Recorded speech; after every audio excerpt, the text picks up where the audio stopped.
Oh, Jimmy's gonna kick us off? Okay. And then he'll introduce you as the MC. Okay. Where's Jimmy? She's here. Tammy, man.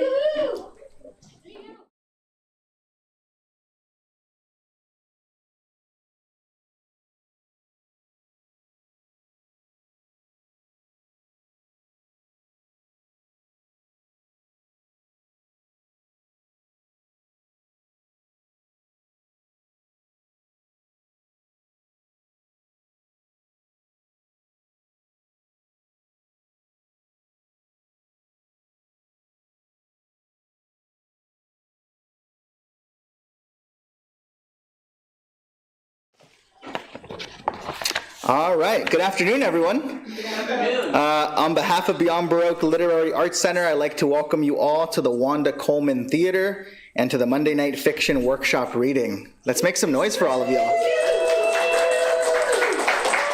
My name is Jimmy Vega. I'm the Associate Director of Beyond Baroque. I'd like to start by acknowledging Beyond Baroque's presence on the traditional, ancestral, and unceded territory of the Tonga peoples. We acknowledge the wrong done to these peoples through settler colonialism, genocidal practices, and the violent disposition of their land. As an arts organization, we are committed to uplifting Indigenous communities, their stories, and cultures. For those who don't know, Beyond Baroque is Los Angeles' oldest literary arts center, located here in Venice, California. Founded in 1968, first as an experimental literary magazine before reimagining itself and becoming the literary institution we know it as today. We are based out of the original Venice City Hall and help support writers and help cultivate new writing through our extensive program of writing workshops, readings, and performances. As many of you know, we offer a number of workshops online via Zoom, such as our free weekly Monday Night Fiction workshop, facilitated by the fabulous Raquel Baker, and our historic Wednesday night poetry workshop, currently facilitated by L.A. Johnson. The Wednesday night poetry workshop has been running continuously for 55 years. So hopefully we'll be able to say that one day for the Monday night. But it's been a joy really to work with Raquel over the years. Yes, please give her a round of applause, yes. She's been a fabulous collaborator, facilitator, and holder of all things fiction in our space. So it's really great to see her and all of you. But we also have a number of paid in-person workshops, such as The Ode, a joyful or analytical ringer with Lori Badikian. And we'll be back with our annual 30 and 30 poetry workshop with Brendan Constantine later in April, with more workshops added throughout the year. And aside from our workshops, we offer several readings throughout the year. Later tonight, we'll host the LA book launch of Bad Mexican, Bad American by Jose Hernandez Diaz, featuring Ruja Mohasasi, Jose Oseguera, L.A. Johnson, and yours truly. So please do stick around or come back for that. And next week, we'll also have a slate of programs starting Thursday with Power in Our Names, The Urgency of Art, Activism, and Sisterhood, featuring scholar Dr. Tamika Cage, Conley, artist Vanessa German, and abolitionist Patrice Cullors. We'll also host a dual reading on Friday night featuring Mitchell Unch and Tom Lachis. And on Saturday, we'll be paying a special memorial and celebration of life of our longstanding and former artist in residence, Bob Branneman. The art that you see in the gallery and upstairs in our gallery is Bob's last show here at Beyond Baroque, and I think ever. It is artwork that was throughout a 5-year period, starting in 2019 up until 2023. So please do engage with the art and check that out. So we welcome you back for more, and for more information, visit our website at beyondbaroque.org. Apart from our programs, we offer several memberships to Beyond Baroque, starting at $60 for an individual membership. Purchasing a membership helps us to continue the free weekly workshops. It helps us to continue to offer free programming as well. So if you are inclined and are able to become a member or give a donation, please talk to us in the bookstore. And lastly, a big warm thank you to all of our staff, Quentin Ring, Yvonne Salinas, Eric Alberg in the booth, Genesis Perez, Simone Wesley in the bookstore. They make all of this happen, so a big thank you to all. And now, let's get into some readings. Without further ado, I believe a very long-standing member of the Monday Night Fiction Workshop, Jen Thilman. Please welcome.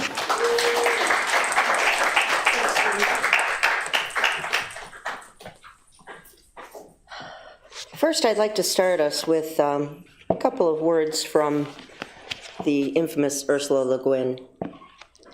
I am a strong believer in the workshop as a way of gaining confidence and critical skills, not only before you get published, but also for experienced professional writers.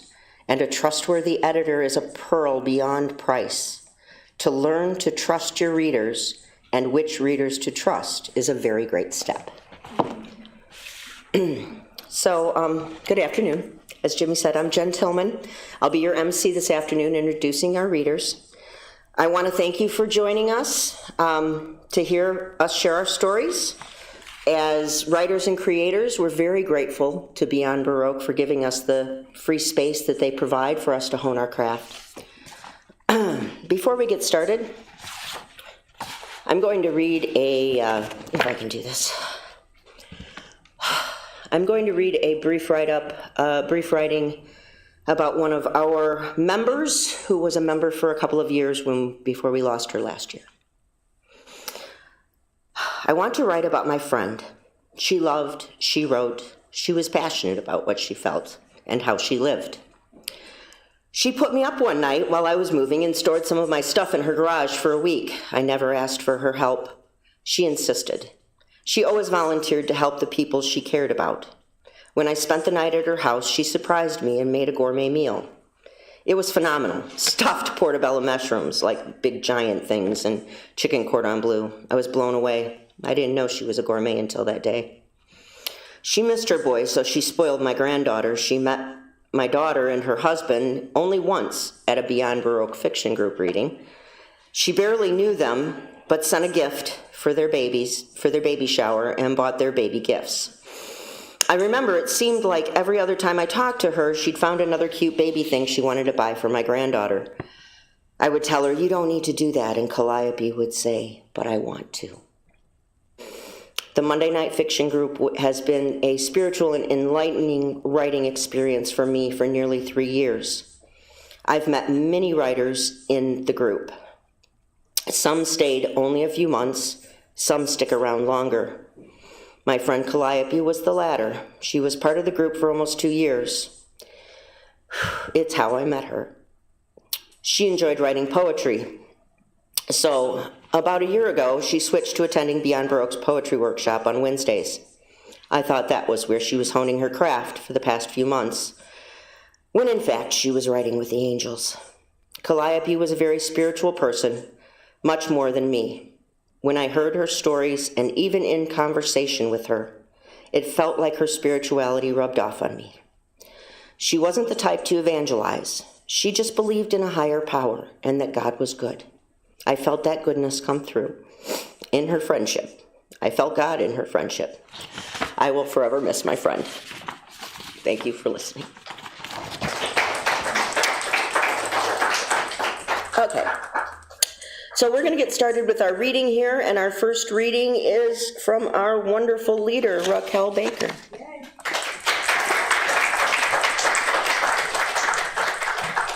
Thank you, everybody.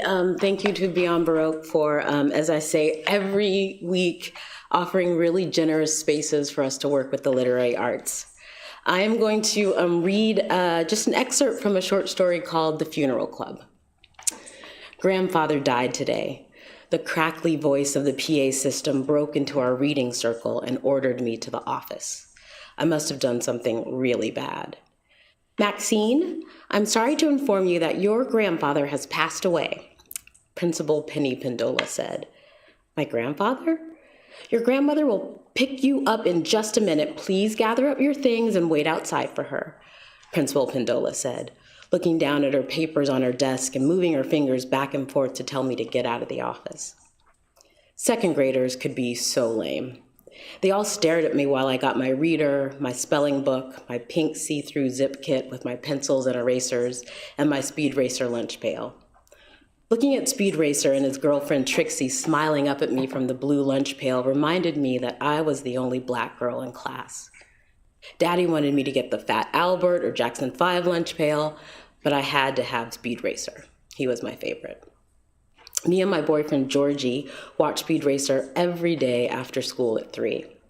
The big space between his mom and dad's bed and the wall was the house we lived in together like a real married couple.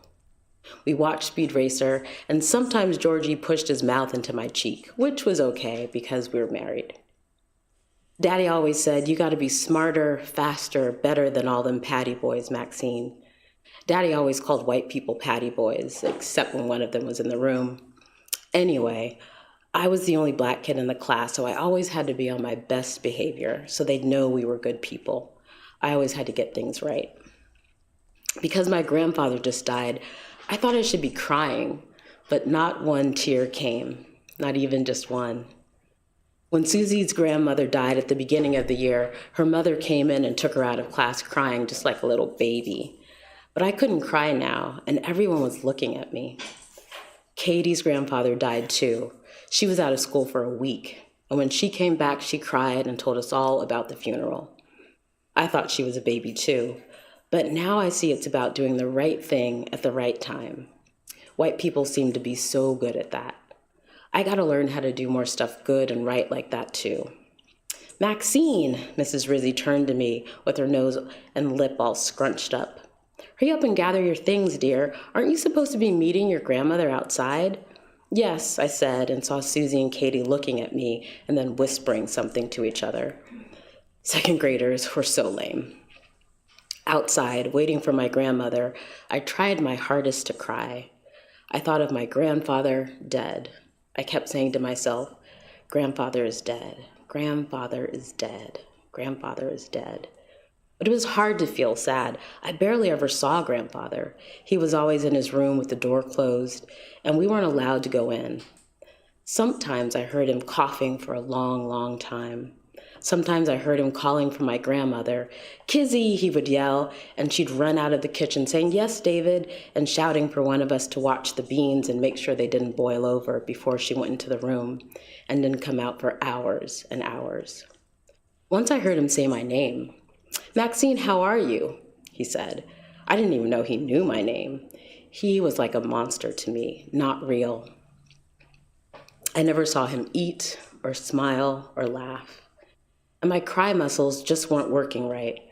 I tried to exercise them by thinking of other stuff that made me sad, like when I got picked last for Foursquare, or when I didn't get invited to someone's slumber party and everybody was talking about it on Monday, or that time when my first grade teacher, Sister Kari, bit me because I didn't follow instructions, and then said in her sticky voice, can't you understand simple English, Maxine? I got sadder and sadder, but I still couldn't cry for grandfather. 2 boys from the big kids' side of the schoolyard walked past me, looking at me from real far away. As they passed, the boy closest to me whispered, nigger, and laughed while he shoved his elbow into his friend's side. Neither boy looked at me, but I knew they were talking about me. I thought maybe a nigger was a bad person who didn't cry when their grandfather died. Sometimes it seemed like white people knew everything about you just by looking at you. So you didn't cry at all, Montana said. She's just too cool, Susie said. Nuh-uh, I said. Susie looked at me real hurt and turned away. Susie didn't always have the best ideas, like the time she decided to play double dutch with us even though she forgot to put shorts on under her uniform. Every time she jumped into the rope, her skirt went up, and we could all see her screaming orange Holly Hobby panties. The Lilies, the meanest girls in second grade, the ones who didn't let anyone else play Foursquare, went crazy. Susie screamed it wasn't Holly Hoppy, it was Little Orphan Annie, but nobody cared. The Lilies made a circle around her singing, little baby Susie, let us see your diapies. Sometimes I just hated second graders. Thank you.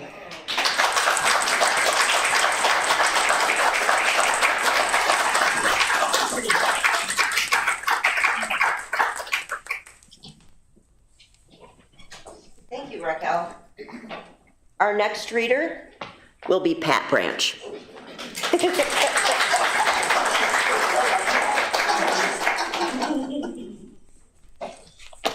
Hi, everyone. Thank you to all my friends for making it. I really appreciate that. This is from a book that I've written. It's actually finished, sort of, although, it's never finished. It's called A Touch of Color. I'd like to thank my friend Scott back there for giving me that title. And the synopsis is, or log line, I entered a competition, they wanted a log line, I had to come up with one. So this is what I came up with. A series of serendipities lead a renowned actress, Maggie Drake, on the emotional migration to meet the African-American grandmother she never knew she had, Constance Strong Tucker, who helps Maggie truly understand the healing power of forgiveness, of words, and of love. And this is from the final chapter, actually, which is what I actually read for the group first to say, do you want me to read the rest of this book? And everyone went, yes. And so it was called Longevity, but then I changed it to Genesis.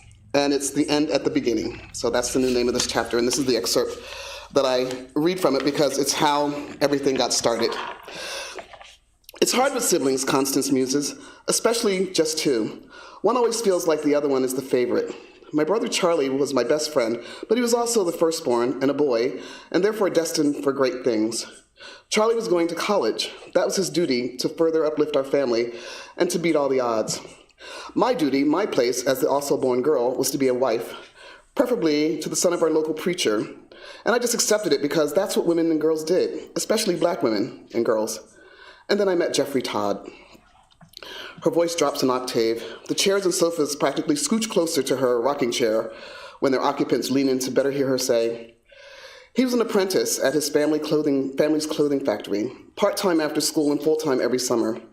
Todd & Son Manufacturing was meant to keep the name when Jeffrey graduated high school.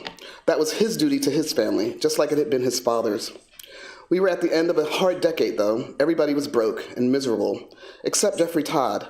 I don't know how he stayed so happy, but his smile just lit up a room and my heart. I couldn't for the life of me figure out why. He was always, "Well, hello there, Constance Tucker," every time he saw me. My father kept the machines running at the factory. It was harder than usual for a black man to find work during the Depression, but Dad was a machine whisperer. He could tilt his ear and tell you exactly what part needed or was about to need fixing or replacing and why. From the big industrial cutting tables and pressing machines down in the belly of the factory to all the different sewing machines up on the top floors, Dad kept business humming in that building, and Mr. Todd wasn't about to risk losing a gift like that to racism.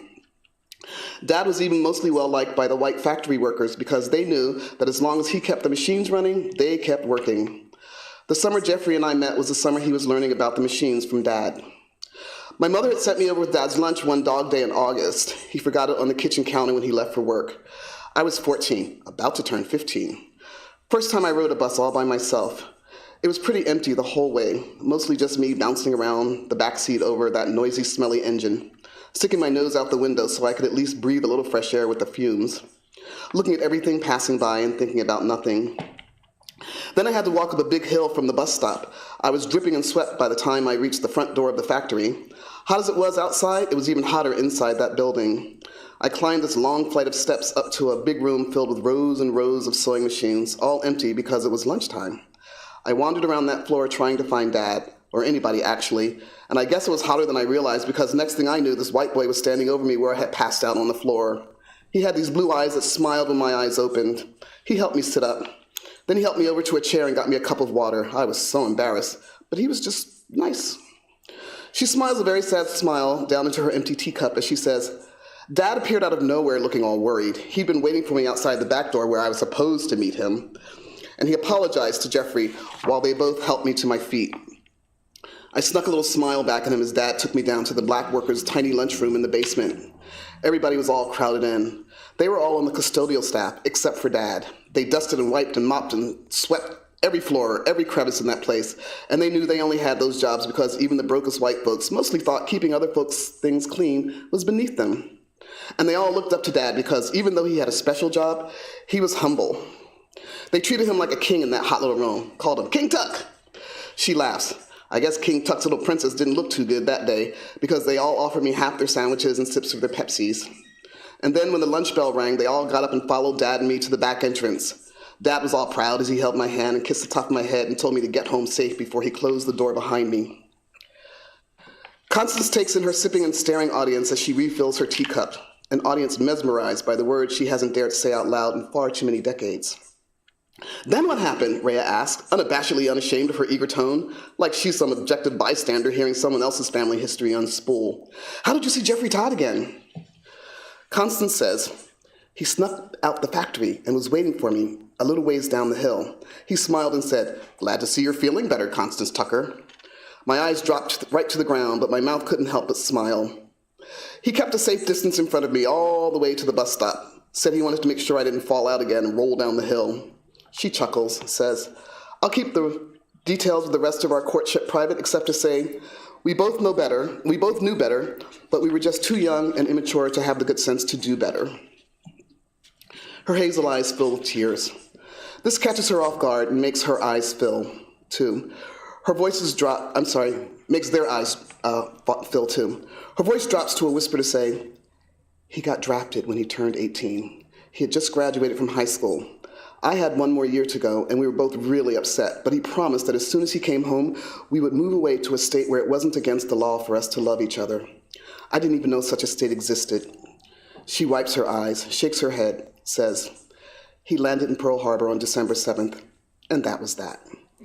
And then she doesn't say anything else for a very long time. No one does. Bernice's spoon clinks much gentler in her refilled iced coffee tumbler. Rhea watches the milk in hers drift down in analogous and abstract swirls of browns and whites and tans. The smooth jazz music of Constance's playlist seems to be on some kind of extended loop, reprising its same tragic chords over and over.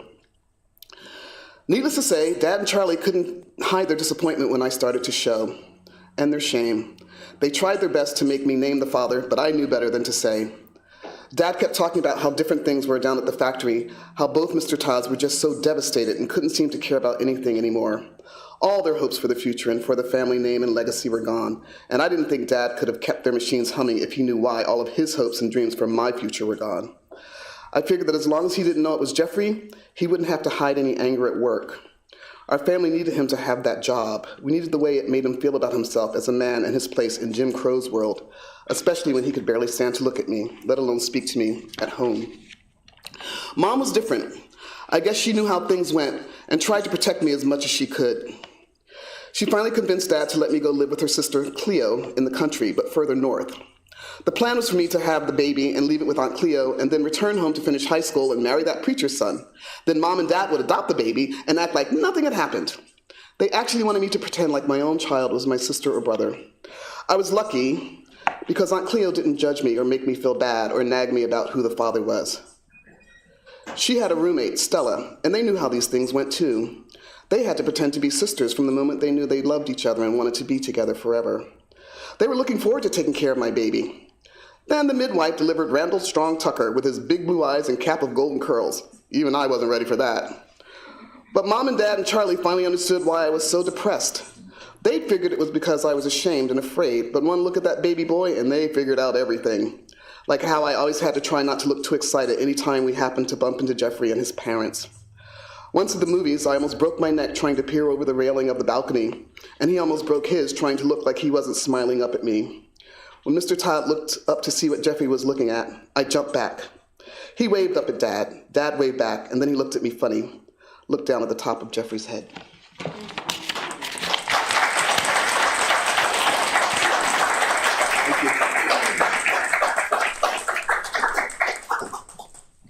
Wonderful. Thanks, Pat.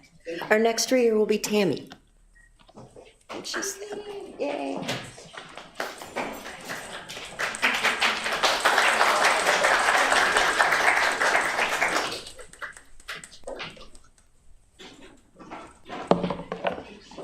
Hi, thank you.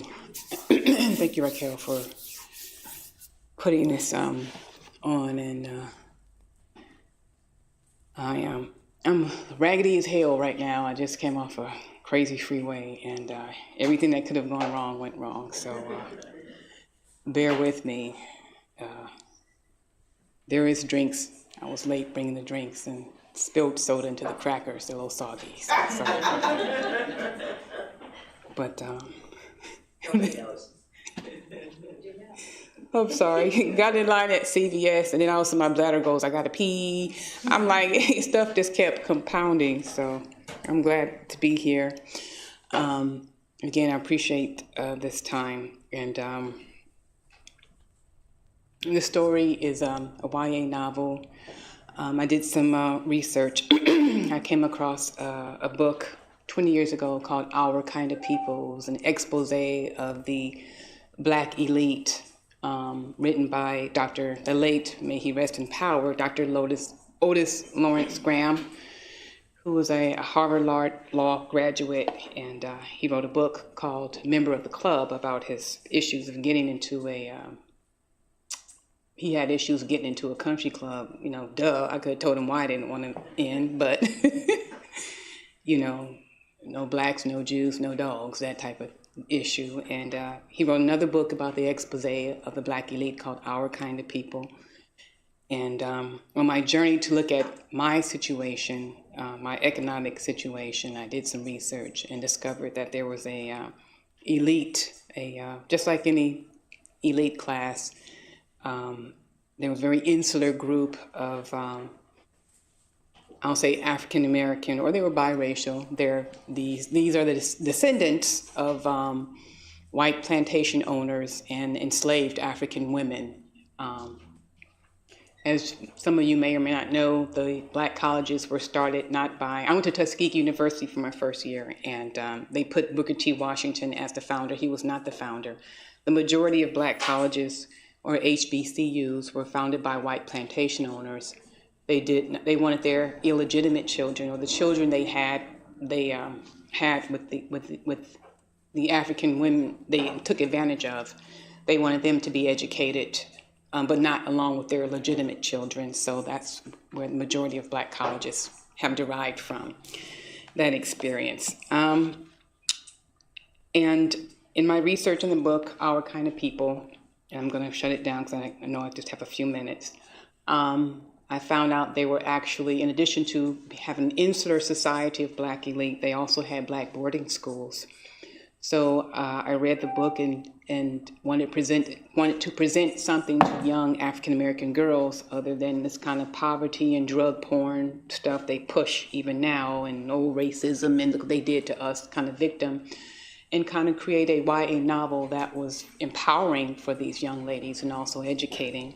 So this is a chapter called Black Chicks Rock. It deals with one of the members, descendants of the black elite. She kind of leads a double life. She joined a Afro-punk band called Sojourner's Truth. And this is her story. And if someone can time me, I'm kind of shaky and all over the place. Yeah, Thank you, give me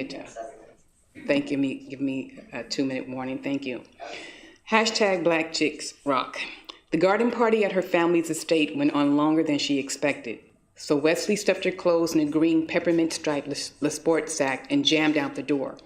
As usual, Mr. and Mrs. Briggs thought Wesley was volunteering at the Peach City Youth Shelter in downtown Atlanta and then spending the night with her BFF Misty. Wesley is staying with Misty tonight, but that's where the truth stopped. She, along with 3 other underage girls and their fake IDs, were preparing to take the stage at a grimy underground pop-up nightclub located on the outskirts of the city. As soon as the train pulled onto the platform, Wesley made a mad dash to a nearby pre-scheduled Uber. In 10 minutes, she was deposited in front of a quaint 1-story brick house in Ansley Park, the gayest neighborhood in Atlanta. Quickly, she shimmied out of her red African print high-low halter dress, then sprinkled into glittery black fishnet stockings, a pair of fuzzy pink hot pants, and a black baby tee with the words "fuck around and find out" printed on the front, bedazzled in white crystals. It felt like hours before Wesley finished lacing up her black knee-high patent leather peep-toe boots. Wesley could hear the playful banter of her bandmates in the garage as she polished up her look. She stood in front of a full-length mirror, posing with her bass guitar, examining her transformation with giddy excitement. A too cool for school, freckled-faced chick with a large rust-colored afro winked at Wesley. A tiny peak of her butt cheeks peered through the pink fuzz, and her pale rose-colored lips were hidden under dead rose-colored lip tint by Bad Babe. Behold, Candy Rotten Rock Goddess was ready to kick ass and chew bubblegum. Wesley, a.k.a. Candy Rotten, strummed and tuned her bass guitar in the garage basement. The three other girls who made up the Afro-punk group Sojourner's Truth sat around in a cloud of honey milk-flavored CBD vape, puffing rings into the air, chatting and practicing chords on their instruments. Tonight, everyone was on edge, so herbal refreshments were a must. In a few short hours, Sojourner's Truth was going to play their first ever gig in front of a live audience at the Bad Gag Cafe, a little night spot that featured local artists. The club opened up last month and will probably close down the following. Licorice Sticks, a jet black beauty with corn-rolled hair that curled at the tips, lightly tapped her drums. Her lovely fox-like eyes darted towards Wesley with amusement. Tonight, Licorice was decked out in candy apple red booty shorts, zebra print knee-high boots, and a white tank with a large glittering plum on the front. "Hey, princess," she smirked at Wesley, licking her dark cherry gloss lips. "You're late." "Get off her nutsack," teased Tequila Sunrise, the band's lead guitarist. "Your bony ass flew in here a split hair second before she did." Last year, Tequila spilled rum and coke on one of the speakers and put the band back nearly $1,000. Everyone pitched in to pay for a used one, but it was a pain in the ass, nevertheless. How much time I have? 3 minutes. 3 minutes. And this is another young lady who's also going to be attending the school. She has a different story and a different background. She's a young lady. She's on scholarship. Her story is a little tough. So we look at girls who come from privilege, and we're also going to look at from a young lady who comes from the School of Hard Knocks. Keisha McKnight, warrior princess. Keisha felt small. She was a mighty tiny thing, 4 feet 6 inches, nearly 100 pounds. But today, Keisha felt like something she never got to be, a child. The courthouse was a hive of stoic activity this early a.m. The building felt large and cold, the walls menacing concrete, sharp edges of marble and stone, the echoing heels plopped across the well-worn linoleum floor, papers rustling, the clinking of keys, large men in crisp black uniforms with shiny badges checking and scanning the fortunate and the unfortunate. Keisha was still, as if she was in a vacuum. She could see everyone around her, and she could not feel them. People's mouths moved, but only muffled, barely audible whispers escaped their lips. She could not put her finger on it, what she was feeling. She wiped a yarn-like curl from her face. The coldness of her handcuffs up against her mahogany dimpled cheeks shocked her awake, a little. Everything gets cold in this building, she mused to herself. This place is a giant icebox. We're all just fish, milk, apples, cucumbers, butter, juice, pickles, shriveled slimy lettuce, moldy bread, and smelly dead cat food. We're all just here to be consumed by guilt or grief. We wait eyeless, earless, mouthless. We wait to be eaten or spoiled. Which would you rather be, the victor or the spoils? Either way ends in tragedy. Keisha smiled to herself. I'll finish my poem when I get back to the dorm. She had to, or else it would itch in her scalp until it was out. The morning was brisk, that back-to-school chill of September in New York. There was no school for Keisha today. She had been in custody for 6 months in juvie, and even spent her 15th birthday there. The staff even gave her and several girls, the one on good behavior, a fabulously chocolate fondue cake and lunch from White Castle Burgers. 1 minute. Thank you. Cancerians rule. That feeling Keisha now felt was the thing she read about in books on meditation at the juvie library or heard on Oprah's Super Soul Sunday, which ran on the flat screen in the rec room. Keisha felt, while sitting inside the still box of stone, marble, and metal, she felt at peace. All rise. The Honorable Judge Patricia J. Watkins boomed the stern-looking shiny black bailiff. His thin mustache humped above his ashy pink lips as he spoke. "Okay, young lady, on your feet," nudged Mrs. Cochran, Keisha's social worker. Mrs. C, as the girls affectionately called her, or Mrs. Cocksucker to some of the bitches in juvie who failed to manipulate her, was a red-boned, autumn-haired, freckled-faced woman in her late 40s. Her long, dowdy skirts, nursing shoes, and ashy-thick pantyhose gave the appearance of someone who would show up on your home, pressing a Watchtower magazine up against your screen door. Thank you very much.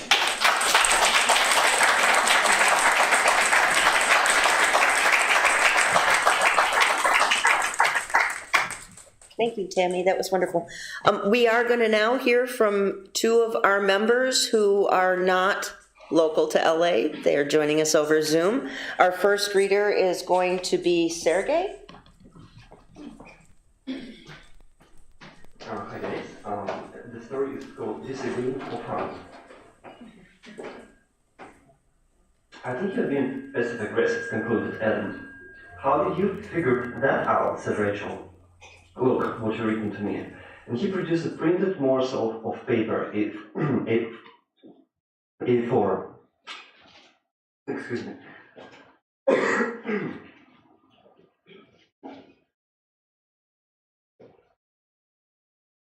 From the inner pocket of his knickerbockers and flattened it against the table so she could read it. Well, what's wrong with communicating by email? She looked genuinely surprised. There's nothing wrong with communicating by email, as you very well know. He snarled. It's just the way you put it. Look, the secret of success of any relationship, whether it's marriage, partnership, colleagueship, pen pals, or friendly advice chats, is to work with the team. Are you following me? She dropped something back in her bag. That's basically the definition of a relationship, the team. Two people instead of one, 50-50. By writing in this dictatorial way, you're completely ignoring other person's feelings. She widened her eyes in disbelief. Well, how did you put it? Disagreeing with you for fun. What the hell does that mean? Of course I do mine. Now it's email chatting and tomorrow you'll switch to remote viewing. Don't look at me like that. You know you deserve my rent. Who do you think I am? Heartless blubber? An ice queen like you? I cannot hide feelings the way you do, poker face natural.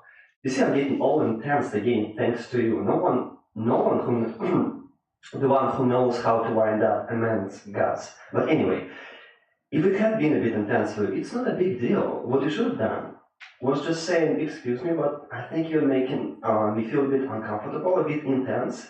Can you cut it down? And then there would have been a dialogue and conversation, not a dictatorship.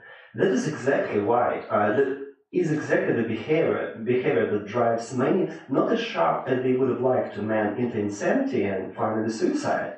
When they meet a chick like this who start manipulating them left, right, and center, do you agree with me? Well, am I right in your opinion, woman? You're such an asshole. You made me feel uncomfortable. Suddenly, I'm a bad person, protested Rachel. It's not about you as a person. It's about the situation. It's a behavior pattern, and it is not a bad behavior, it is a wicked behavior. That's why you try to appear all fluffy and princessy virgin dress, all innocent mess. You know the way the cookie crumbles. And that's exactly the reason why you're trying so strongly to cover up the character in your book you're reading about. It's so goddamn good and unblemished, but isn't there even a slight hint of possibility that she, this cold-blooded chick, the lucky star of your story, could have driven this poor Charles, or whatever the fuck his name was, into suicide ideations? And the second guy also, simple behavior, socks on the dryer. She's as cold as a piece of ice on the sinking Titanic, this one. No wonder the poor chaps are driven mad by her reluctant, cold, touchy-touchiness. She's lucky she put some humor into her saga, otherwise it would have been a goddamn depressing soap opera. But that's not the point. The point is that they, your character, need you to work towards that, rather than project this deficiency into the real world. Is it so hard to ask a person to tell a dude, look, I smell a bummer? Can you cut it out? Or simply, why are you doing that? Is that so hard? We have, in Russian culture, you guys in America, for example, when one person smiles, another reciprocates immediately. We here across the ocean do it differently.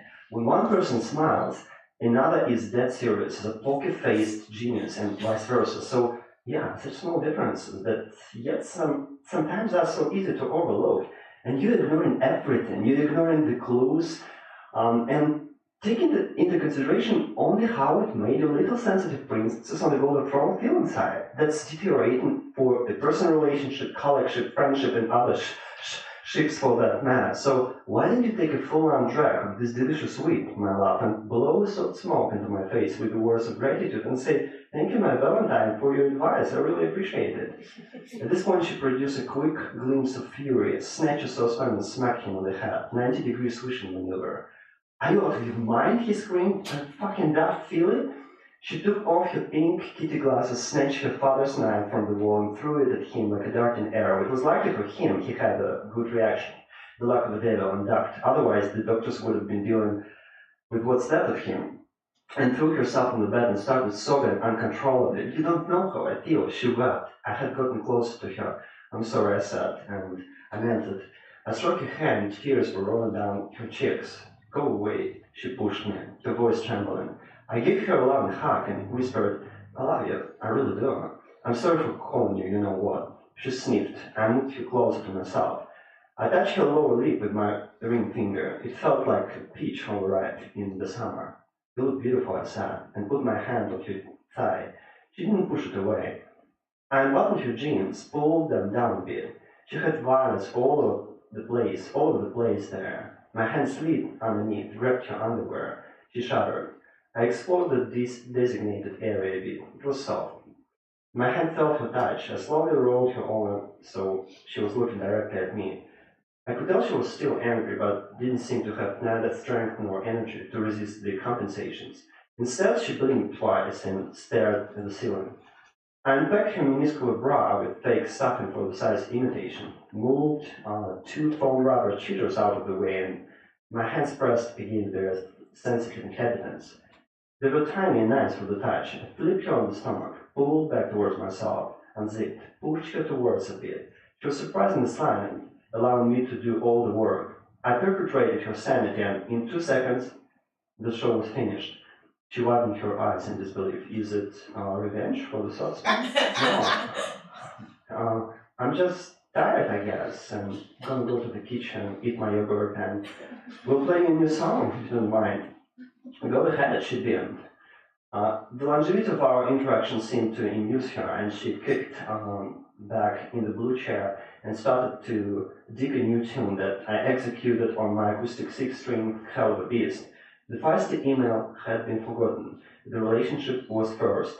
The tune was called The Purple Blue, and it sounded something like this. I was the night, something new, derived from in a phone bright day. You would set me praying. I search you, I search you. I you all this night. You would say that means not crying. You embrace the change. You would breathe the phrase and tell me while I'm sleeping. I wanna see your face the last time. I wanna see your face. I'll meet you at the corner of the street, where God knows what to do with what I have inside. I'll be where you miss the fact that with another man to beat the bar.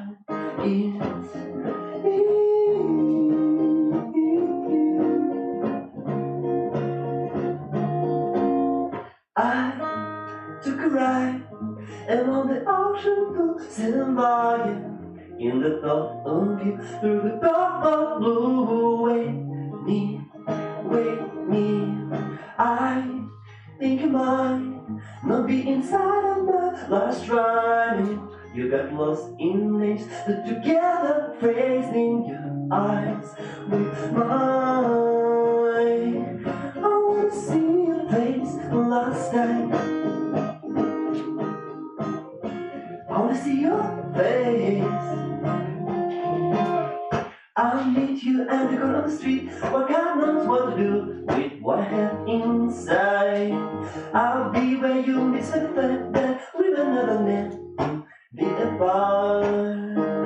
Новые случилось, скажи мне спокойной ночи, девочка, сделай так, чтобы у меня не получилось. Ты именно этого хочешь. Новые случилось, скажи мне спокойной ночи, девочка, сделай так, чтобы у меня не получилось. Ты именно этого хочешь. Whatever would happen with you, good night, baby, you're there. right, I'll meet you at the corner of the street, where God knows what to do with what I have inside. I'll be where you'll be spend the time that we were never meant to be apart. But you know, I hate you so. I worry, but you know, I let you go. Circles on the moon. Circles on the moon. I was a night. Something you derived from in a 45 you would set me praying. I search you. Thank you, guys.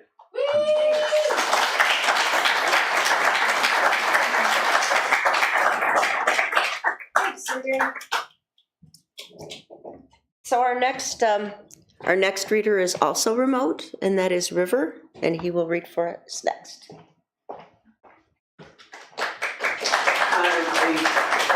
Hi, stoked to see you guys. Thanks for letting me jump in.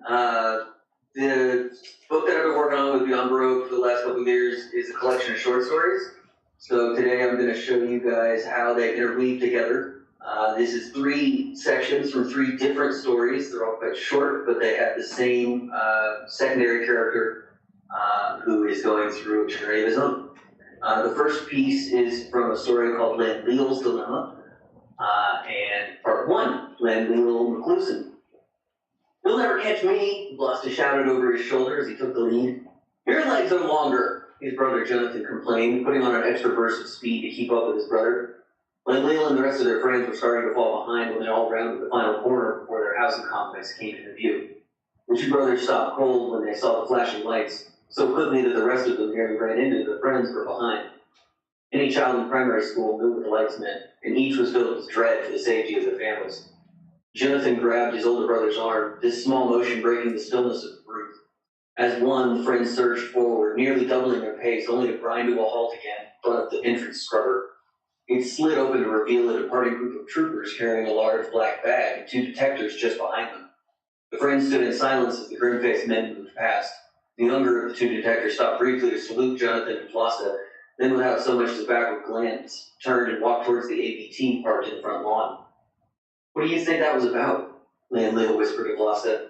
He did not respond, his eyes frozen on the ABT until it was in the air and the troopers were gone for good. "I'm not sure, but it can't be good," Gloucester replied as he pressed his thumb on the pad to open the scrubbers and the group poured inside. Jonathan was the first through the machines and raced up the stairs to his family's pod 2 steps at a time. Gloucester was close on his heels, only pausing to tell them, "Leal, I'll check in after we check our pod." The rest of the kids were slower on the stairs, and a piercing wail echoed through the complex, chilling the air and freezing their feet to the floor. Silently, each of the friends split off toward their own pods until Leal was left climbing the stairs alone. The familiar voice of Gloucester's mom, racked with guilt and despair, ripped through the stairwell from the landing above her. "You won't find him. He's dead. They said they wouldn't kill him, and they did anyway. Why? Why would they do this?" When she reached the level for her family's pod and saw the lights flashing through the corridor, her worst fears were confirmed and her heart sank a little lower. She passed the burned-out hole that now stood for Gloucester's front door, doing her best to ignore Mrs. Horowitz's anguished cries, and thumbed the lock of her family's pod several units further down the road. As she entered, her father rushed to scoop her in his arms, repeating, "Oh, thank goodness," over and over like it was some sort of magic spell. Her mother scurried over from the kitchen and added, "When your father and I saw whose pod had been raided, we were so worried. Thank goodness you weren't inside." Her father finally put her down and grabbed both her shoulders so she had nowhere else to look, fully in his face. "I don't care how close you and that Blossom boy are. From this moment on, you are forbidden from associating with that family ever again. Why? We can't have the stain of their reputation on our household's permanent record. Do I make myself clear?" The fear in his voice scared her more than she could struggle against. "Yes, sir. I understand." The next section is from a story called Grint's Dilemma. Blossom. The gray hills just outside Bucharest loomed in the distance, shrouded in a stubborn fog that had refused to burn off the morning sun. The high-speed LEV train shot along its narrow guide, carrying several hundred passengers to work on their morning commute. The shuffling of bodies in confined space barely masked the hum of the suspensor fields, but did just fine to hide the quiet conversation he was having with his seatmate, Stanislav. "I don't know about this stuff, we're gonna be in a whole lot of trouble if our parents find out we skipped school today. You worry too much, Lost, the dark-haired voice coached. Besides, the people I'm trying to introduce you to don't care about missing a single day of indoctrination by the state. Well, they'd be right about that at least, Lost said, smiling. To be honest, I'm surprised it took so long to get them to meet me, he added with all the teenage bravado owed to a young man whose father had been killed by the state. Stanislav smiled and said calmly, don't remind them about your dad. They already know and won't think it's anything other than posturing. The two friends rode in silence for a while, oscillating between watching out the window and grinning at each other over their imagined bravery. When the train finally came to a halt at their stop, they stood up to disembark with all the other passengers. Stanislav wasn't too far ahead of them, but the press of people was keeping them out of arm's reach. Without warning, someone clamped a rough hand over his mouth and pulled him out of sight behind an ad board currently running a series of landscape paintings under neat watercolors with the Beyond logo splashed across in stark black lettering. A hand squeezed menacingly as a coarse voice whispered in his ear, I'm going to take my hands away now. Don't make any sudden moves, this whole thing will go a lot easier on you. The hands eased themselves off his face, and when he didn't try to run, they locked themselves on his wrists and pulled his own hands behind his back. Twisting just enough to cause discomfort but not pain, he was spun around to face a woman with short, blonde hair. We know what you're up to, Blas said, so you might as well tell us what we need to know, said the young boy. Besides, your mom is one of the best informants we have in the whole city. Blas hardened against them and spat back. Detect effects. Probably not the right thing to say just now, Les, the old man holding his arms behind him said. Listen, kid, we just have some questions and we'll cut you loose. I'm not telling you nothing. We got off on the wrong foot, the old man said. My name's Grint. What my overly enthusiastic partner Vasari here was trying to say is that we know who you're going to meet with this afternoon. What we don't know is why a good kid like you would be trying to meet up with a group like the Greens. The Greens? Vlasa laughed at him, scorned her from every fiber of his being. Shows how much you know. Vasari moved faster than he could blink to launch a punch at his stomach, but pivoted in the last moment to slam her hand onto the ad board right next to his head. It cracked, and a fine web of flickering lights replaced the top half of the images. Cool it, Blinky, Grint said. Who are you supposed to be meeting today, kid, if not the Greens? Blasta clenched his teeth together and rolled his eyes at the two detectives. At the least you can tell us where you were going to meet with the blonde woman crowd.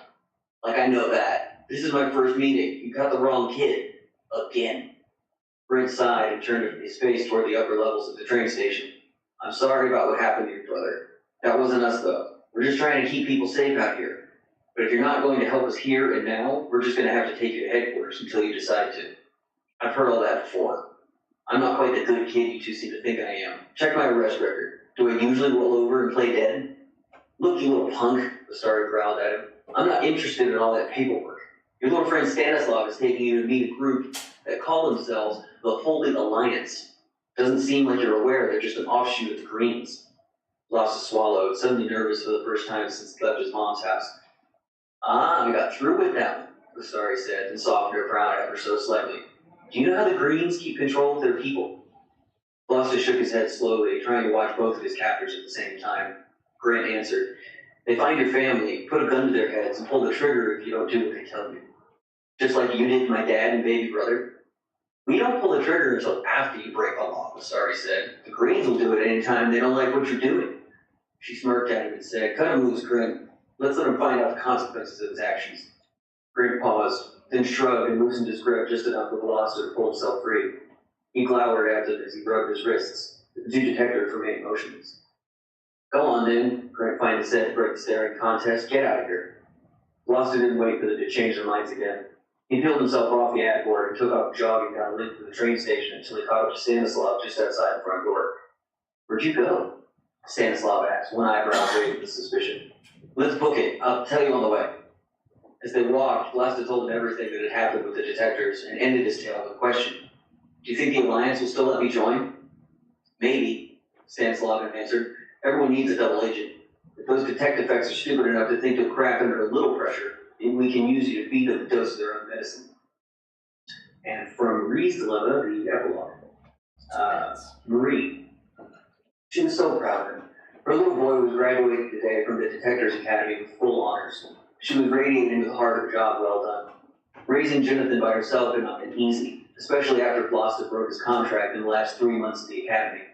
The constant nagging doubt that she was a bad mother was easy to push away today. Even the buzz of guilt in her head was quiet. As his classmates were being called across the stage, she let her mind wander over the last 10 years. She missed her husband occasionally, but the time for tears was long gone. She had reconciled with her actions years ago and no longer blamed herself for his death. She blamed Ronaldo and the troopers. Now, Jonathan was dedicating his life to the detectors and would hopefully be able to restore their family's honor. It was a shame Blossom couldn't be here. She didn't know where he was exactly, but she knew that his role in the resistance would have never allowed him to attend his graduation ceremony. He had been shot on sight. She hoped no one ever connected her two sons and used them against each other. The Chancellor was into the case now. Suddenly Marie's gaze fell on a member of the crowd a few rows ahead of her. It was a shining example of the benefits of the worldwide eugenics programs. Broad shoulders, strong jaw, thick hair. Except for the facial features, she would have sworn it was lost him. Just then, he turned to look her squarely in the eye, and she knew the truth. He was here. He disguised himself against the facial recognition software, but when it caught her eye, it winked. Her motherly instincts would prove it right. Her mind flipped to the strange solstice card she received a few weeks ago. With love, happy solstice, XOXO, was all it said. Now she was certain she knew who it was from. She started to silently panic and buzzing overpowered her meds. The last letter she was sure had been from him had ended with an ominous question. What is the true cost of betraying those who love? Suddenly the Chancellor reading the names crumpled to the ground with the buzzing in her head spiked intensely. It was only matched later by static in the speakers after the bombs went off.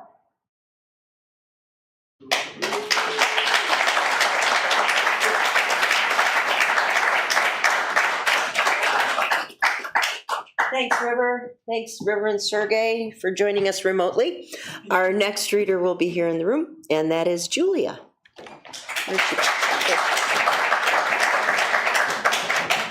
Thank you, Jen, and thank you, Beyond Baroque, for hosting us. And thanks to the Monday Night group for all your support. I always enjoy all your stories. All right, I'll be reading something called a short story called Wonderstruck. Something weird just happened, I mumbled to a friend, trying to make sense of the urge I had to kiss a complete stranger at Kinko's in Wicker Park. In my mid-20s, caught off guard, I was moved, wonderstruck. It was a chilly Sunday afternoon. Fresh snow dusted the streets. Wearing a cherry red coat with a faux fur collar, I stood at a workstation sorting through mounds of paper. I felt an unusual crackling in my ear, followed by what seemed like a gust of wind that swiftly turned me around and pushed me towards a window alongside the corridor leading to the exit. My hand flit upwards in front of me as if to catch myself and intercept a sudden flash of energy. An immediate sense of knowingness swept over me while I looked intently at the man on the other side of the window. Our eyes widened, at first inspecting each other, then tenderly encircled each other's faces, landing on the lips, until he continued out the door. A month later, I was walking down a crowded sidewalk in the Chicago Loop at lunchtime. I stopped at the corner of Dearborn and Adams Street, perfectly timed to look up into the eyes of the man I saw at Kinko's, catching him craning his neck to check me out over a steady flow of traffic. The surrounding noise, cars, and throng faded, as if we were the only ones left on Earth. From across the street, his coffee-colored eyes pulled me in for a deep, long gaze. Blinks and breath in sync, we transcended to a luminous higher realm, above the dull concrete and chaos of the city, alone together, yet apart. A bit dazed, I crossed the street once the light turned green and was lost in a sea of people. The last time we spotted each other, there was no traffic in the way, just a street aptly named Division separating us. It was a sparkling spring day, humming and buzzing with levity. Standing at a bus stop near my apartment, he was catty-corner from me, walking quickly, groceries in hand. My heart throbbed with anticipation, igniting a fiery blush. Surprised, jaw dropped, eyebrows raised, he looked excited to rendezvous again, albeit at a distance. A moment later, he casually strolled down the sidewalk in all his glory, his long legs stretching awkwardly with a whimsical gait. My eyes followed him as he vanished around the corner. Good timing, bad placement again, I thought. We could have closed the distance, but something held us back. It was as if a thread was pulling us together across time and space, revealing clues and glimpses of what could be as we tempted fate. Trying to get his attention, I taped flyers on lampposts along Division Street where I had last seen him. Code words for our worlds colliding were stamped on the flyers, and I circled a date and time to meet at a local restaurant called Hillary's Urban Eatery. I went to the restaurant at the noted time and found a disheveled older man standing at the counter looking at his watch. He fixed his beady eyes on me, coupled with a snaggle-toothed grin. I hurried out the door. A week later, I was walking by Hillary's Urban Eatery and heard 2 sets of faint knocks on the window coming from inside the restaurant. I ambled by without stopping. Once home, it dawned on me it was probably him dining by the window, and wondered if I should go back. As painful as it felt, it must not have been the right time for us to meet. Even though we never spoke, he laced my heart with awe and wonder, stirring up emotions I didn't know existed. I drew a sketch of the mystery man into a notebook with a description that I thought was true. Handsome, 6'2", curly brown hair, glasses, cerebral, witty, engineer. I marked the page with an L for love. A few years later, I moved to New York City, then Santa Fe, and eventually LA. The notebook traveled with me, mostly unopened, until I tore out and crumbled the page marked L to remind the universe that I was still single, and I moved past the man who felt more real than anyone, yet wondered if it was only an illusion. Strangely, the first person I dated in New York City was a doppelganger of the man from Chicago. He approached me at a bar and said he was channeling my energy. He was 6'2", an engineer with curly brown hair and glasses. I thought Mr. Chicago had miraculously led me to Mr. NYC. Unfortunately, Mr. NYC turned out to be a jerk, too immature to end the relationship. Instead, he bragged that he would surely cheat on our honeymoon. In 2022, I became engrossed in a midlife awakening of sorts. Living in LA, I had just turned 50. During a series of meditations, the man from Chicago entered my mind again for the first time in many years. Instead of remembering him from the past, I envisioned us in the future, wandering along the seashore. On a feverishly warm morning in February, I fell into a deep trance around 4 a.m., immersed in a guided meditation, one that supposedly activates the pathway between the conscious and subconscious, prompting downloads from the universe. My heart burst open and tears poured from my eyes as an image of the man from Chicago appeared again. A crackling sensation emanated from my ear, a feeling similar to what I experienced the first time he was near.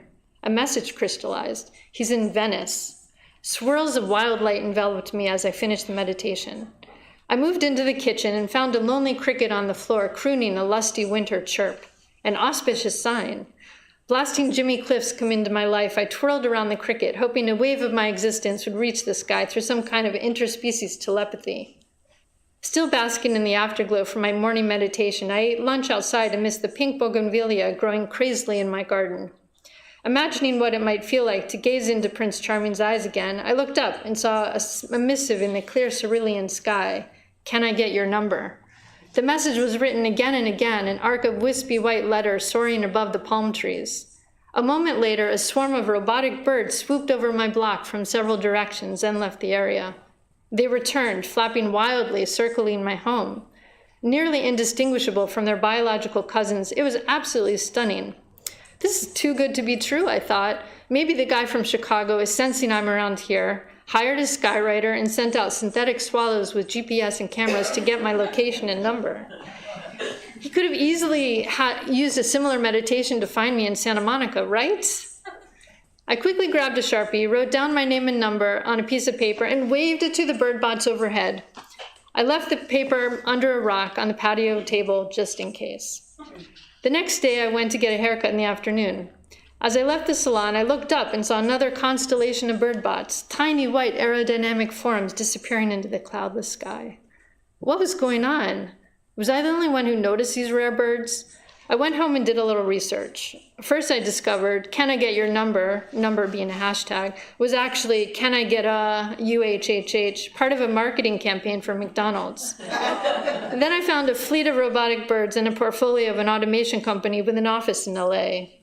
Cue, the dreamer in me needed to dim. A day later, unusually strong Santa Ana winds were coming in from the northeast. I noticed the paper with my number flew out from under the rock. I envisioned it blowing over to Venice and gently landing on the beach where it's picked up by a seagull and delivered to the intended recipient in exchange for a half-eaten pastrami on rye. My phone rang a lot that day. I kept thinking, you never know. Stop with the fantasies, I urged myself. Soon after, I started walking on the beach early Sunday mornings, taking in the salty air. My usual route started in Santa Monica, ending in Venice, where I would sit and watch the surfers. One morning, as brilliant rays of sunshine danced upon the waves, I immediately recognized a man with curly brown hair and glasses walking towards me. This time, a quarter of a century later, there were no windows, cars, or streets between us. "It's never too late to say hi," I shouted.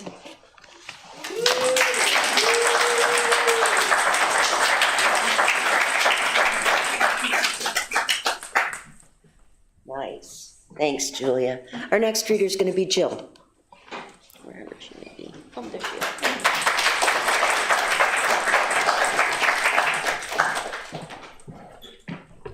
Hey, everyone.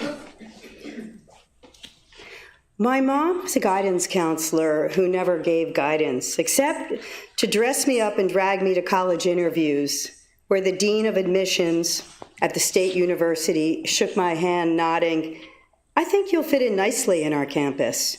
My mother quipped, "We haven't decided yet where she's going." I was an artist with no pedigree.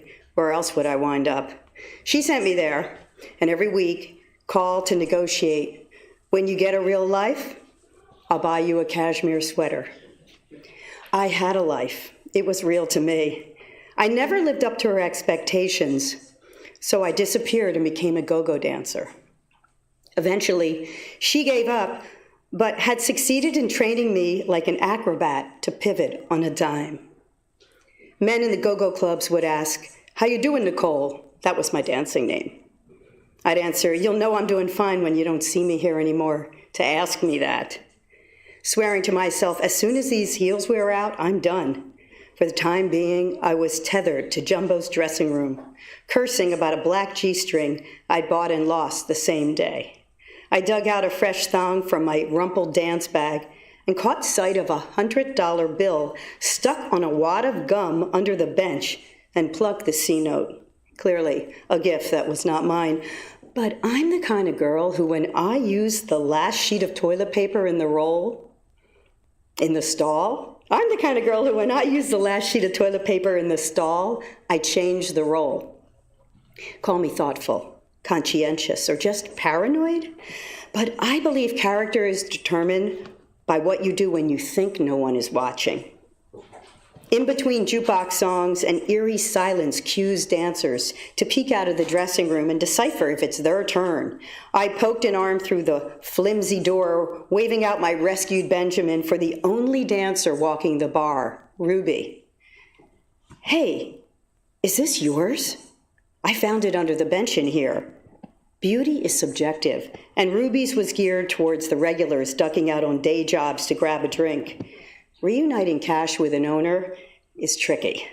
Everyone claims it's theirs, but Ruby had a trustworthy sadness. She had tried to escape this life without success. You can take the girl out of the bar, but you can't take the bar out of the girl. She bites back, $6? That's all I get for my $6, leaning over the all-you-can-eat buffet, complaining as if life were still measured by the short pour of a shot, and it was, as long as she believed it so. Ruby's options had dwindled down a decade ago, but she perked right up with the news of a $100 windfall and turned her freckled chest towards me. "Man, I've been looking for that bill since noon when my customer Ron gave it to me. I can't believe you found it and you're giving it back." No one would ever do that. No one. I love you. Who are you? Nicole? My fictitious name kept the wall between us. Ruby's rasp stirred the midday alcoholics. "Hey, can you believe this girl, Nicole? She's an angel, I swear." I retreated to the dressing room, embarrassed by the attention. Negative feels more familiar to me. Not comfortable, but familiar. Ruby's set wound down with the ballad, "I Don't Want to Miss a Thing," and she wasted no time pouncing into the dressing room, imploring I reenact the discovery of her missing money. I pointed under the splintered bench. "I found it there." She crouched on bruised knees, inspecting the grimy rug, until her sheer negligee hiked up her thighs, unleashing a deep cough. I said, "Whoa, that sounds rough. You ought to get that checked out." "Oh, this is nothing. It was much worse yesterday, and the day before, I was hacking up stuff. I couldn't even breathe." The smoker's wheeze did nothing to assure me. Concerned for my own health more than for her, I asked, "Are you working tomorrow?" I knew I was. "Yeah, I have to. I'm homeless. Well, sleeping in my car, but don't tell anyone." "No, of course not. I won't." Hell, we work in a go-go bar. Homelessness is not such a stretch, and sometimes doubts sneak up on me. I'm at an age where realizing my potential is no longer a viable option. Either I'm there by now or come on, how much further can I go? I'm at an age where waiting for my true love is looking a little sketchy, and songs from the 80s, although I detested them at the time, pop up in odd nostalgic forms like Silly Putty, Mood Rings, Boy George, Spandex. I'm at an age where it is either now or not ever. Walk the talk and don't complain. Baba Ram Das wrote, "Be here now." And I read that paperback, soaking up the philosophy like a raft needs air. There are people who do things for the love of it, and I want that. I want to sit in a dusty print shop, pressing wooden squares inked with the alphabet, reversing the void. Dedication completes the rest. The material world seduced more than a few dancers, drove them like a train. Gina was the Kim Kardashian of the exotic dancers at Jumbo's, wheeling in a matching set of Louis Vuitton luggage and bragging to anyone who will listen. "You know my customer Bill, the one in love with me?" "No, not him, the other one. He took me to Bahamas and bought me these gold earrings. Look, see, expensive, right?" Flicking with her press-on nails until they swung. I stared dryly. Nice. I like silver. One dreary February at Jumbo's, Gina accused me of stealing her portable heater out of the dressing room. I thought she was kidding and said, "Why would I do that? I have heat in my apartment and my car."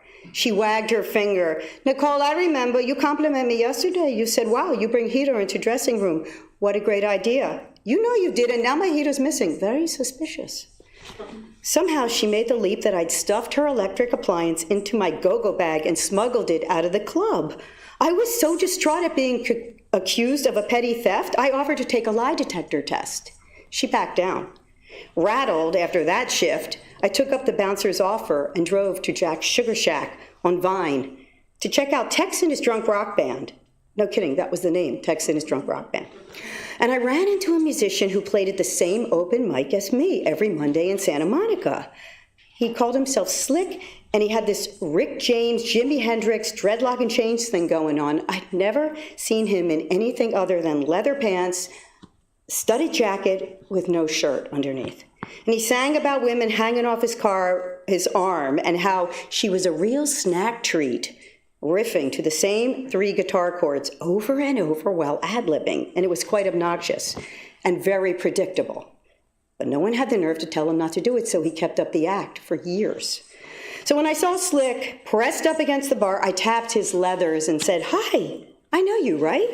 He pulled me close into his sticky outfit and kissed me on the cheek, so I nervously asked, "What are you doing here?"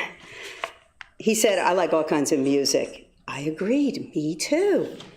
We had that in common, but not much more. So he wandered off. About 20 minutes later, Slick moseyed nearby. So I asked, "Do you live in Hollywood? Because I usually see you at the open mic in Santa Monica." "Hollywood. I live in Hollywood. I was living on the streets, but now I have a place."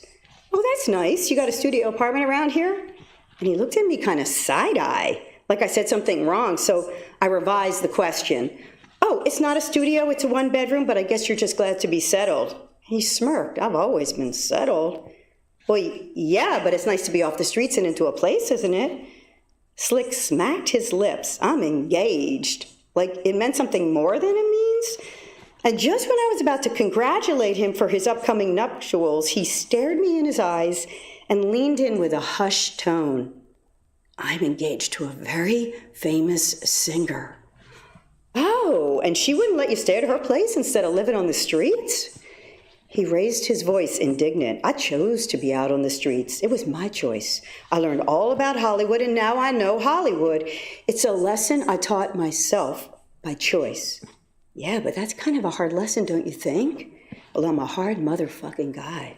"Oh, okay," I said, backing off. The next time I saw Slick was through the window of a fancy restaurant in West Hollywood. He was laughing it up with some woman who looked an awful lot like Shaka Khan. Thank you.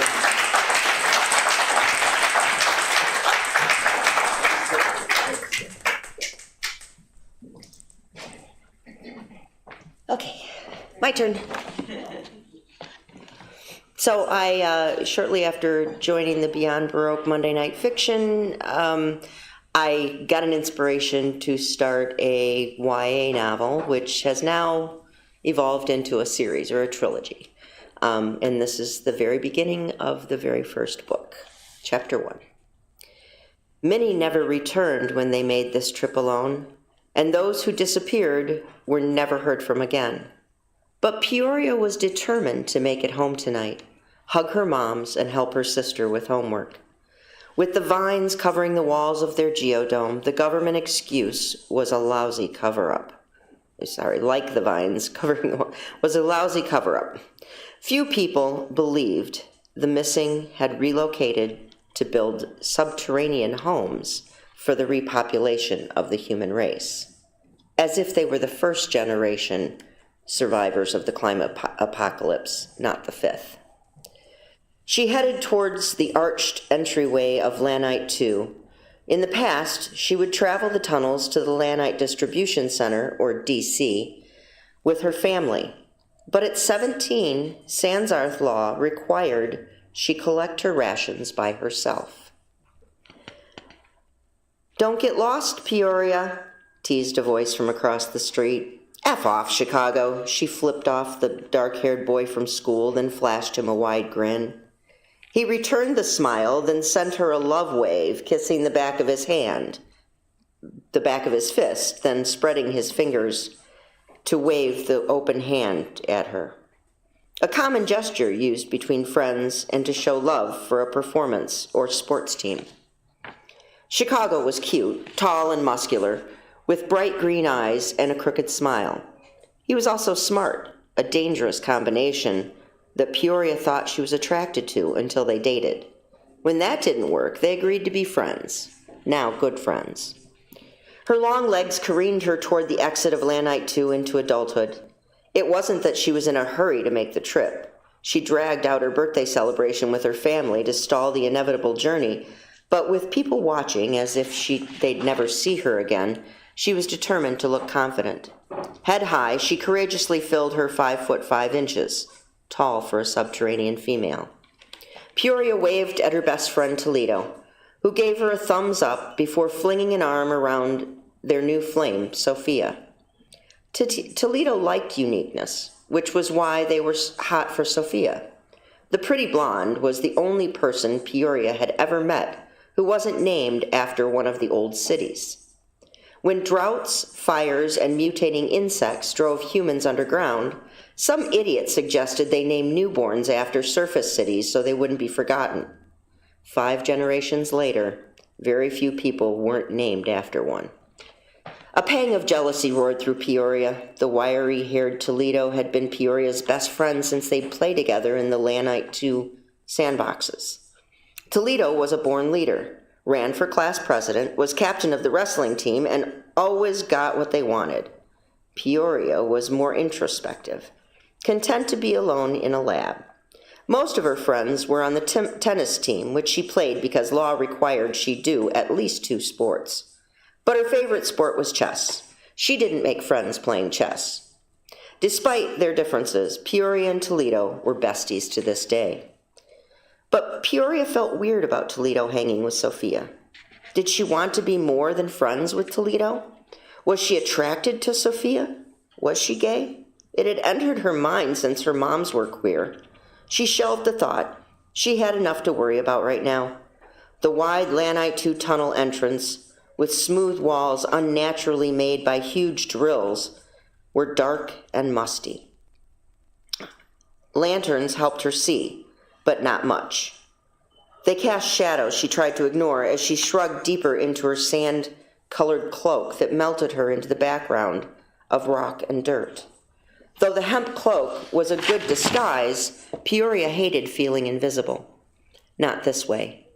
Hiding in her lab was one thing, but this felt nondescript.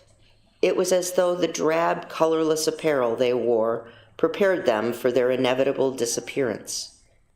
Soon she would have to enter an even darker and damper tunnel that would lead her to the DC. They called it Resource Road, though she wasn't sure that was its official name. Lanite 2 and 7 other Lanite geodomes used the same distribution center. Each had their own tunnel, or road, to get there. For Lanite 2, it was Resource Road.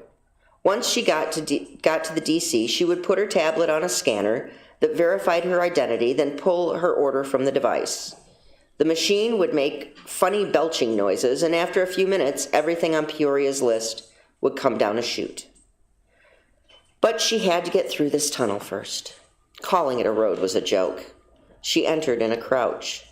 Though there was enough room for her to stand, it felt small. Her throat started to close. Heart started to race. She was claustrophobic. Her sister, Seattle, usually held her hand when they got to this part. Now she was on her own. Better get used to it, Peoria sighed. To take her mind off the next half hour, she thought about her tennis match. Her mom's required she play a sport with physical activity involved. Tennis made sense, since she liked smashing a ball around. She should have won the last match to bring her team the championship. Peoria's friends on the team consoled her, saying it was a tough match. But Peoria hated losing, and she would swear her last ball was in. Thinking about it pissed her off. Next year would be different. If she was around next year.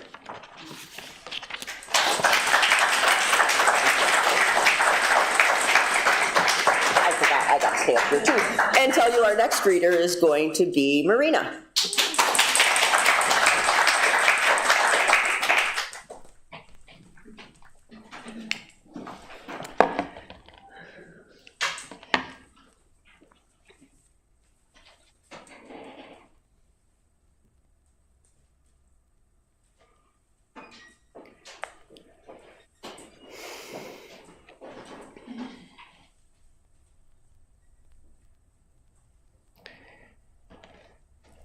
Thank you for Beyond Baroque and the Monday Night Fiction group and Raquel for this opportunity. I've been attending the group for, I think, on and off for like maybe a year or so, and really enjoying it. This is a story called Heavenly Story. What's behind this closed door? Behind the closed red door is a dream you can only imagine.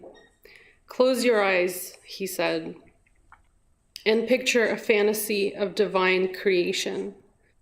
You are on a heavenly bed in the clouds, and God is laying next to you with long white hair, dark tan skin, and gorgeous white smile, and sparkly eyes that focus on your lips.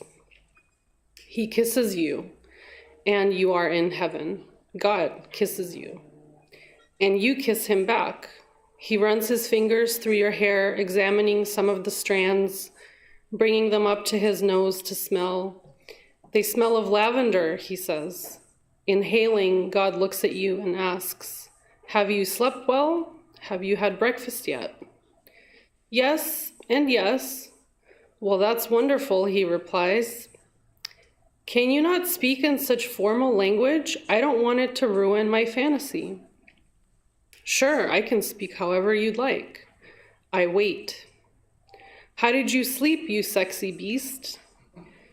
No, that doesn't seem right. I can't have God calling me a sexy beast. Why not? Dare I point out your spiritual constraints are surfacing? God can call anyone whatever name he wants to call them. He's God. You're sounding formal again. You're ruining it. God sighs deeply. Somewhere a storm begins.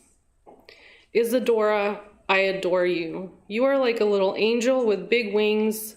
You have so much you don't know how to use yet. You know it, but you don't show it.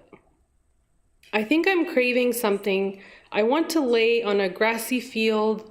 I want birds to sing, and I want to be near a lake where people are swimming and laughing. Did you see that? What? How you just created that place. Do you feel the grass and sunshine? If you mean how I just created my fantasy into reality by speaking it out loud, yes, but did I actually create it? No, God, you are wrong. Are you saying God, you are wrong, or are you saying God is wrong? Oh my God. What? Can't you just hold me? Let's lay here for a while. Sure, but you're growing, and soon your wings will need to be used. You probably have another 5 minutes of lounging. They lounge for 4 minutes. Okay, are you ready? Oh my God, I don't know. What's going to happen? I'm afraid. We all have fear, and we must live with fear. What are you afraid of? I'm scared I will fall, or just won't know what to do, how to live. Take a deep breath. Come to the edge of this cloud. See how soft it is? Look at your beautiful, strong wings. Open them for me. Let me see their full span. She opens her wings fully, and their width surpasses the space of the cloud they stood on. The little feathers all slightly shimmering and moving in the high altitude and atmospheric winds. She began to feel slightly swayed by the wind as it pushed against her wings. Her feet moved off the cloud, and she looked at them in awe. Then she looked at her hands, then all around, and then at God. God with his cheesy, gorgeous, happy smile looking at her, shedding a little tear.